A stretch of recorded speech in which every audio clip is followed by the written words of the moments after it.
Hi and welcome to our new channel called News Regarding, where we're going to talk about news in our society. We're two guys who are interested in politics and the development of our society. Today we're going to talk about Sweden's massive crime wave the past month. So, how come the old peaceful Sweden has turned into a gangster's paradise? I'm not going to blame anything on anyone, since I'm convinced that you can't blame this on groups, but individuals. The Swedish non-criminal society seems to be really divided in this particular question, and crime is trending almost every day on social media sites, such as Twitter. The debates are highly subjective, and the two sides, often referred to as politically right or left, races to misunderstand each other the most. Rather than trying to understand each other, they try to put the blame on the opposing side. This is a big problem for the Swedish population, since having a different political view can make massive damage to your social reputation. The issue behind this, though, are the politicians.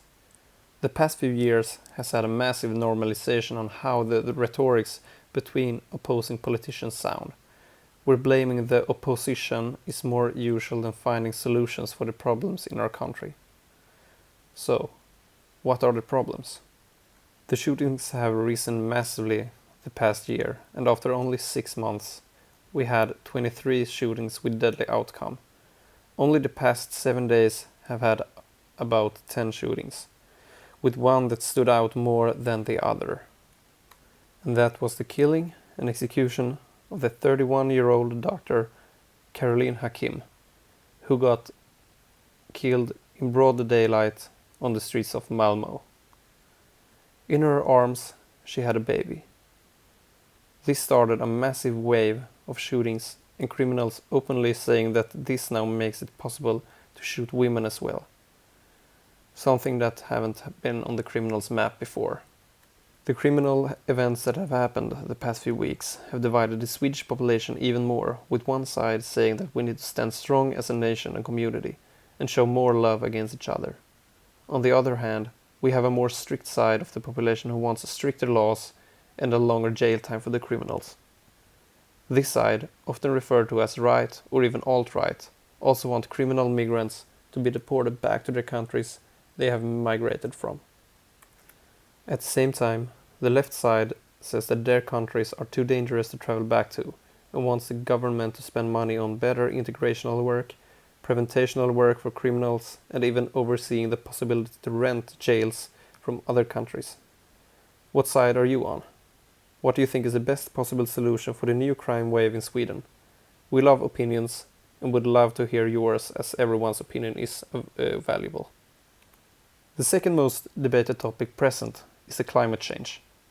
The majority of the Swedish population believes that the climate change is a thing and wants Sweden to be at the top of the charts and decrease the CO2 in our atmosphere. But just like the population's internal conflict about crime, there's a conflict about the environment. As many may know, most of us is aware of the climate change being a thing. There's about 50-50 of the people who think that Sweden is a big part of the problem. It's easy for you, as an individual, to stop throw plastic on the ground to feel self-pleasure. But some people reason that it's actually not our CO2 or our plastic that pollute the world. Recently, a Saudi Arabian oil rig got attacked and let out a humongous amount of CO2. Also, there are more than 10 times as many cars in the US as there are people in Sweden. What's the solution? Is the climate problem too big and too global to even be fixed? Please comment. For some last words, I would like to say thank you for listening to the video, and I hope you liked it. I hope you subscribe to our channel. We will hear again soon. Thanks and bye.